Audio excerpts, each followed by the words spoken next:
Rosa Marín avanzaba lentamente por las estrechas calles de Sevilla, con la cesta de frutas a medio vender apoyada en la cadera. El calor de agosto parecía derretir el aire, haciéndolo espeso, pegajoso, casi irrespirable. Todo olía a naranja madura, lavanda seca y asfalto ardiendo. El sol ya se había escondido, pero la ciudad aún conservaba el peso del día, un calor atrapado en cada piedra de sus fachadas, en cada esquina donde el viento se negaba a pasar. Caminaba con el paso pesado, los músculos doloridos tras horas en el mercado. Las manos le ardían por el contacto con la fruta y los billetes sudados de los clientes. Al doblar la última esquina antes de su edificio, sintió un escalofrío recorrerle la espalda.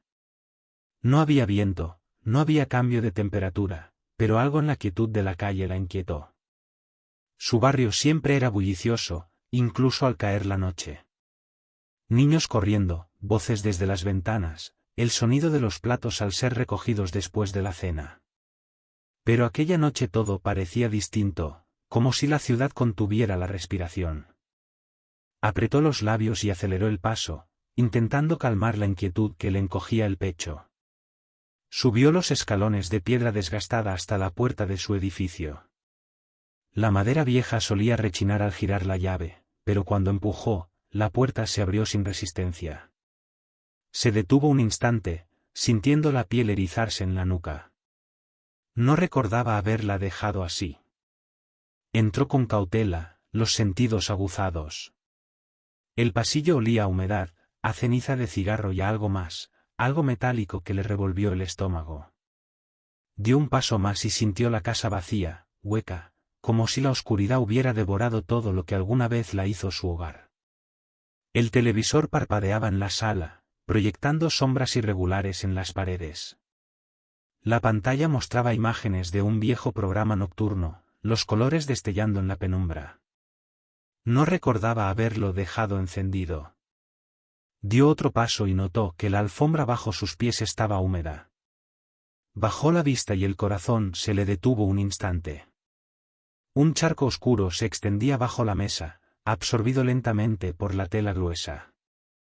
Dio un paso atrás, sintiendo como el aire se volvía denso, irrespirable. Entonces lo vio. Alejandro yacía en el suelo, la cabeza ladeada, los ojos abiertos hacia el techo con una expresión congelada entre la sorpresa y el miedo. Su piel, que tantas veces había besado cuando niño, estaba pálida, casi azulada bajo la luz tenue del televisor. Había sangre en su camisa, en el suelo, en las puntas de sus dedos, como si hubiera intentado aferrarse a la vida en el último instante. Rosa sintió que las piernas le fallaban. Un zumbido sordo se instaló en su cabeza, ahogando todos los sonidos a su alrededor. Se obligó a moverse, a dar un paso tembloroso hacia él. Quiso tocarlo, sacudirlo, llamarlo por su nombre como cuando era niño y se quedaba dormido en el sofá. Pero su instinto le gritaba que no lo hiciera, que algo estaba terriblemente mal. Se agarró del borde de la mesa, buscando equilibrio. Sus ojos recorrieron la habitación, desesperados, buscando respuestas. Fue entonces cuando notó lo que faltaba. El joyero de la cómoda estaba abierto, su contenido esparcido sobre la madera.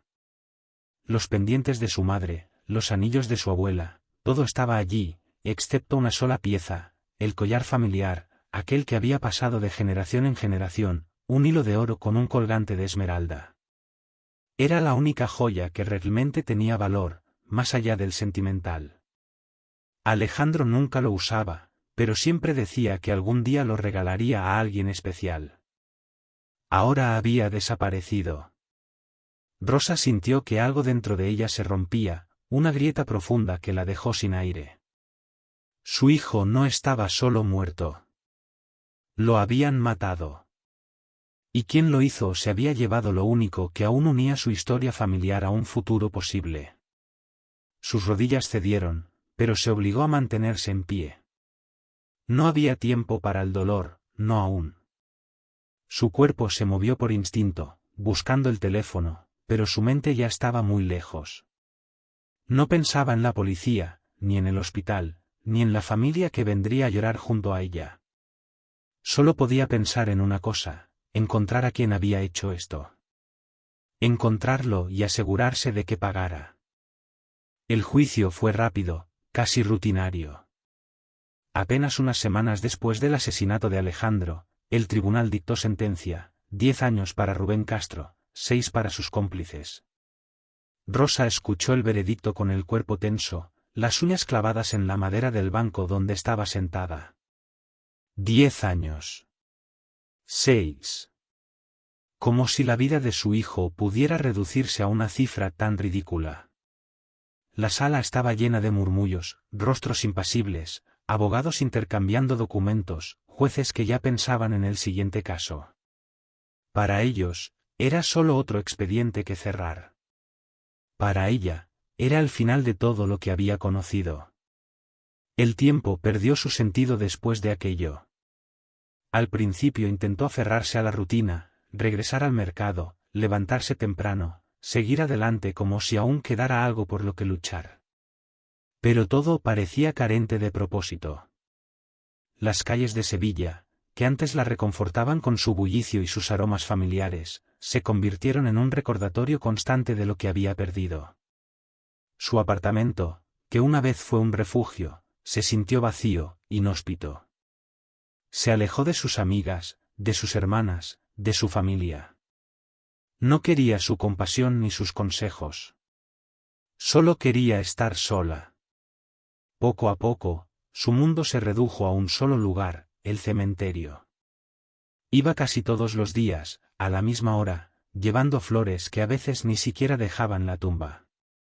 Se quedaba allí, de pie, mirando el nombre de Alejandro grabado en la piedra, repasando en su mente todas las veces que él la había hecho reír, todos los planes que nunca llegaron a cumplirse. A veces se preguntaba si él la culparía por lo que había pasado. Si habría algo que pudo haber hecho diferente. Si aquel día, en vez de haber ido al mercado, hubiera regresado antes a casa, tal vez todo habría sido distinto. Pero el pasado era inamovible, cruel en su indiferencia. Los años pasaron sin que ella los contara. La gente dejó de insistir en verla, las cartas de su hermana quedaron sin abrir, las visitas se hicieron más esporádicas. El dolor no se desvanecía, solo cambiaba de forma. Se convirtió en una sombra permanente, en un peso que la mantenía anclada en el mismo punto. Hasta que, una tarde de verano, una conversación en el mercado la sacó de su letargo. Dos mujeres hablaban junto a un puesto de pan, sin darse cuenta de que ella escuchaba. Hablaban de Rubén Castro. Decían que había salido antes de cumplir su condena completa, que estaba de vuelta en Sevilla. Rosa sintió como el aire se volvía irrespirable. Su piel se enfrió a pesar del calor sofocante. Se alejó del mercado sin siquiera recoger las verduras que había comprado, con la cabeza llena de un solo pensamiento: él estaba libre. La indignación inicial dio paso a la incredulidad. Luego llegó la furia. 10 años no habían sido suficientes. Ni siquiera los cumplió completos. Mientras ella seguía atrapada en un luto interminable, él había recuperado su vida, caminaba por las mismas calles, respiraba el mismo aire. Lo habían dejado marchar. Lo habían perdonado. Rosa supo en ese instante que no podía seguir siendo una espectadora de su propia desgracia. La justicia no había hecho su trabajo, pero eso no significaba que él pudiera escapar de lo que había hecho. Su dolor, que durante años la había hundido, se transformó en algo más. Una resolución fría, implacable. No sabía aún cómo, pero si sabía una cosa: Rubén Castro iba a pagar. Rosa pasó semanas observándolo. Lo seguía desde la distancia, memorizando su rutina, cada lugar que frecuentaba, las personas con las que hablaba. Rubén Castro no se escondía. Caminaba por las calles de Sevilla con la arrogancia de alguien que creía haber dejado el pasado atrás, como si su deuda con la vida ya estuviera saldada. Trabajaba en un taller mecánico al sur de la ciudad, un lugar pequeño donde el ruido de los motores ahogaba cualquier otra conversación. Salía a la misma hora cada día, se detenía en el mismo bar a beber una caña antes de volver a casa. No parecía preocupado, no miraba por encima del hombro. Como si la historia que compartían nunca hubiera existido. Rosa supo entonces que no bastaba con enfrentarlo. No quería una discusión en mitad de la calle ni una escena en el mercado. Quería que sintiera lo mismo que ella había sentido durante todos esos años. Quería que su vida se derrumbara poco a poco, que el miedo lo consumiera. Comenzó con algo simple, cartas. Mensajes sin remitente, dejados en su buzón, en su taquilla del taller, en el parabrisas de su coche. No eran amenazas directas, sino frases que solo él podía entender. Un recordatorio de lo que había hecho, de que el pasado no estaba enterrado. Al principio, no pareció reaccionar. Siguió con su rutina como si nada hubiera cambiado. Pero Rosa tenía paciencia. Sabía que el miedo era un veneno lento. Aumentó la presión poco a poco. Se hizo amiga de su madre, una mujer mayor que nunca dejó de creer en la inocencia de su hijo. Le hablaba con dulzura, fingiendo ser una vecina preocupada, dejando caer comentarios sobre la gente del barrio que nunca olvida, sobre la justicia que a veces tarda en llegar. Los efectos no tardaron en notarse. Rubén comenzó a volverse paranoico. En el taller, discutía con sus compañeros sin razón aparente. Pedía cambiar de turno, llegaba tarde, bebía más de lo habitual. En casa, su madre mencionó que lo veía inquieto, que no dormía bien. Rosa sintió una satisfacción fría al notar los primeros signos de grietas en su seguridad. Decidió ir más lejos. Filtró rumores en el barrio, insinuaciones sobre su pasado, sobre el motivo real por el que estuvo en prisión. Los clientes del taller empezaron a hacer preguntas. Algunos evitaban dejar sus coches en sus manos. Rubén comenzó a notarlo, a entender que algo estaba cambiando. Cuando perdió el trabajo, Rosa supo que el momento se acercaba. El miedo se convirtió en desesperación. Lo veía caminar por la ciudad con el ceño fruncido, encendiendo cigarrillos uno tras otro. Ya no era el hombre seguro de sí mismo que había salido de prisión creyendo que el mundo lo había olvidado. Se convertía en una sombra de lo que era, atrapado en la misma sensación de impotencia que ella había soportado durante años. Pero aún no era suficiente. Faltaba el golpe final. Rubén ya no era el mismo. Se le veía demacrado, con el ceño siempre fruncido, la mirada perdida en algo que nadie más podía ver. Había dejado de confiar en la gente, incluso en aquellos que habían sido sus amigos. Sospechaba de todos, de cada sombra en la calle, de cada persona que lo miraba más de la cuenta. La paranoia lo estaba consumiendo. Había perdido su trabajo, su reputación, y ahora apenas salía de casa, temiendo que algo lo acechara en cada esquina. Pero el destino no le daría tregua. Una noche, después de beber más de la cuenta en una taberna oscura, discutió con Javier Santos, uno de sus antiguos cómplices. La tensión llevaba tiempo acumulándose entre ellos. Javier también estaba al borde del abismo. Había escuchado rumores, había notado que la gente del barrio los miraba con recelo, como si supieran más de lo que deberían. Su paranoia crecía al mismo ritmo que la de Rubén. Y aquella noche, el alcohol solo sirvió para desatar lo inevitable. La discusión comenzó por algo insignificante, una palabra mal dicha, una acusación velada. Pero en la mente de Rubén, todo tenía un peso diferente. Sus pensamientos eran un torbellino de sospechas, un laberinto sin salida donde cada gesto ocultaba una amenaza. No tardaron en alzar la voz. Luego llegaron los empujones. La gente del bar los separó antes de que la pelea fuera a más, pero el daño ya estaba hecho. Horas después, Javier tomó su coche y salió a toda velocidad por la carretera principal. Quizás solo quería despejar la mente, alejarse de todo por un rato. Quizás ya no podía soportar la presión. Lo cierto es que nunca llegó a su destino. Su coche se salió del camino en una curva cerrada y se estrelló contra un muro de piedra. El impacto fue brutal. Murió en el acto. Las noticias corrieron rápido. Un accidente, decían algunos. Otros susurraban que había algo más detrás. Javier no era un conductor temerario, no bebía lo suficiente como para perder el control de esa manera. Alguien mencionó que lo habían visto nervioso, como si sintiera que lo estaban siguiendo. Pero la policía no encontró nada sospechoso. Un caso cerrado antes de abrirse. Rubén, sin embargo, no pudo aceptarlo con tanta facilidad. Para él, esto no era una coincidencia. Javier sabía algo. Y ahora estaba muerto. La realidad se torció en su mente hasta convertirse en un relato de persecución y venganza. Sentía que alguien lo estaba cazando. Y no tardó en sospechar quién estaba detrás de todo.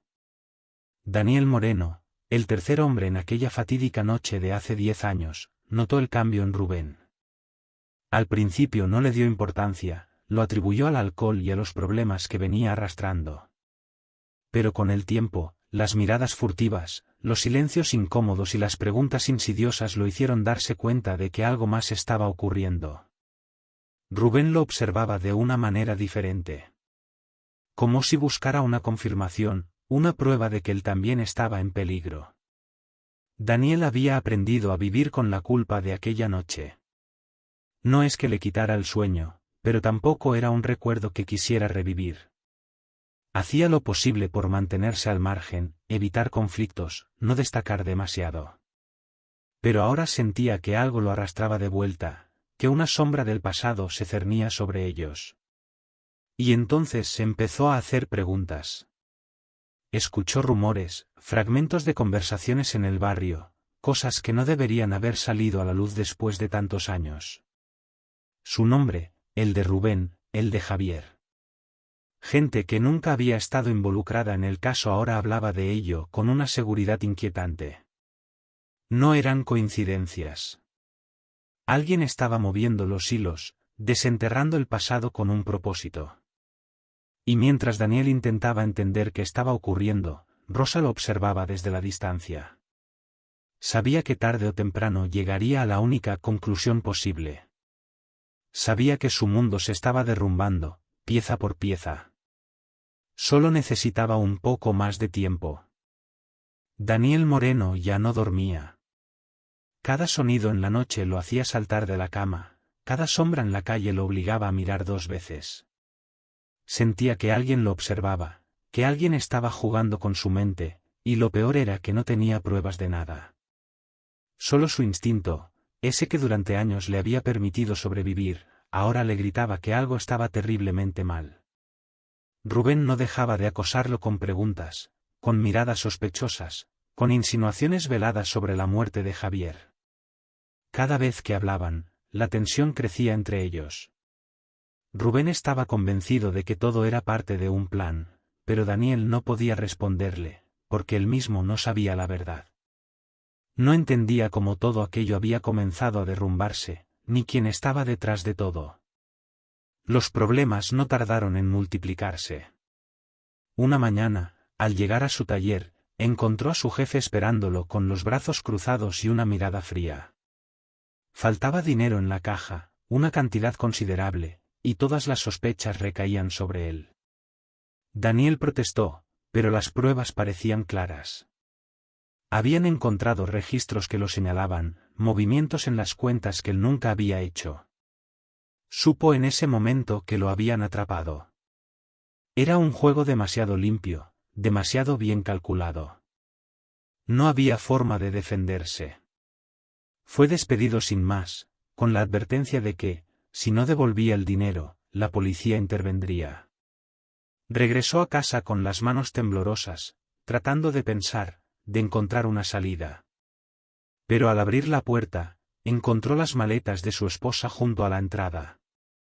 Había empacado todo. No hubo gritos ni discusiones. Solo una mirada llena de decepción y una frase que lo destrozó más que cualquier golpe: no quiero vivir con alguien que está hundiéndose solo.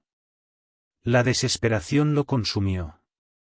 Intentó encontrar respuestas, reconstruir cada momento de las últimas semanas, cada detalle que hubiera pasado por alto. Pero no había lógica en lo que ocurría. Era como si alguien hubiera estado siempre un paso adelante, moviendo las piezas con precisión quirúrgica. Rubén, en cambio, ya no pensaba en quién era el culpable. Había llegado a su límite. Se había quedado solo, sin trabajo, sin confianza en nadie. La paranoia lo empujó a tomar una decisión que jamás habría considerado antes. Se presentó en la comisaría una noche de tormenta, con los ojos enrojecidos, el cuerpo cubierto de sudor frío, las manos crispadas por el miedo y la rabia. Confesó todo. Habló del robo, de la noche en que Alejandro murió, de los años en prisión. Dijo que alguien lo estaba persiguiendo, que querían venganza, que no podía vivir más con el peso de lo que había hecho. Los oficiales lo escucharon en silencio, intercambiando miradas entre ellos. Para la ley, su caso ya estaba cerrado. Había cumplido su condena. No había nada que pudieran hacer. Pero al ver el estado en el que estaba, su desesperación, su pánico, entendieron que aquello iba más allá de un simple remordimiento. Mientras tanto, Rosa estaba en el cementerio. No había escuchado la noticia todavía, no sabía que Rubén se había entregado, que su plan había alcanzado el punto exacto donde todo se quebraba. Estaba de pie frente a la tumba de su hijo, con la mirada fija en la lápida, sintiendo el viento moverle el cabello con suavidad. Sacó un pequeño anillo de su bolsillo, el único objeto de valor que había conservado en todos esos años. Lo colocó sobre la piedra fría, como si con ese gesto dejara algo de sí misma allí, algo que ya no necesitaba llevar consigo. No sonrió. No sintió alivio. No hubo un suspiro de satisfacción. Solo una certeza silenciosa de que todo había terminado. Que la justicia, aunque torcida, finalmente había llegado. Queridos oyentes, suscribíos al canal, poned likes y escribid qué os parece esta historia. Haz clic en la campana para no perderte nuevos vídeos y hasta pronto.